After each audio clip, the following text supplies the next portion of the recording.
PSL के matches बगैर crowd के होंगे। इफ्तिताई तकरीब मनसूख। पीएसएल 11 का 26 मार्च से ही आगाज होगा। लीग के तमाम मैचेस लाहौर और कराची में होंगे। चेयरमैन पीसीबी मौसम नकवी की लाहौर में प्रेस कॉन्फ्रेंस। कहा पीएसएल हमारा इंटरनेशनल ब्रांड, इनेकाद जरूर होगा। वज़ीर आज़म और सिक्योरिटी इदारों से मुशावरत हुई। सिक्योरिटी का कोई इशू नहीं है, हमारे इदारे अलर्ट हैं, हमें अपनी एजेंसीज पर पूरा यकीन है। एजेंसीज ने कई चीज़ों को होने से पहले ही रोक दिया। पीएसएल के मैचेस सिर्फ 2 शहरों में होंगे। फैसलाबाद पेशावर के शायकीन से मैचेस की मेज़बानी वापस लेने पर माजरत चाहता हूँ।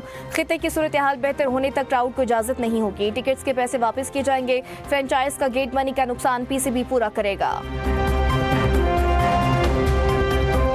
मुल्क में पेट्रोलियम मसनूआत का कोई बहरान नहीं। पेट्रोल, डीजल, एलपीजी की बिला तातुल फराहमी जारी है। वज़ीर ख़ज़ाना मोहम्मद औरंगज़ेब की मीडिया से गुफ्तगू। कहा हुकूमत ने पेट्रोलियम मसनूआत पर 69 अरब रुपए का बोझ खुद बर्दाश्त किया। हमारे वसाइल लामहदूद नहीं, आवाम पर कम से कम बोझ डालने के लिए इक़दामात जारी हैं।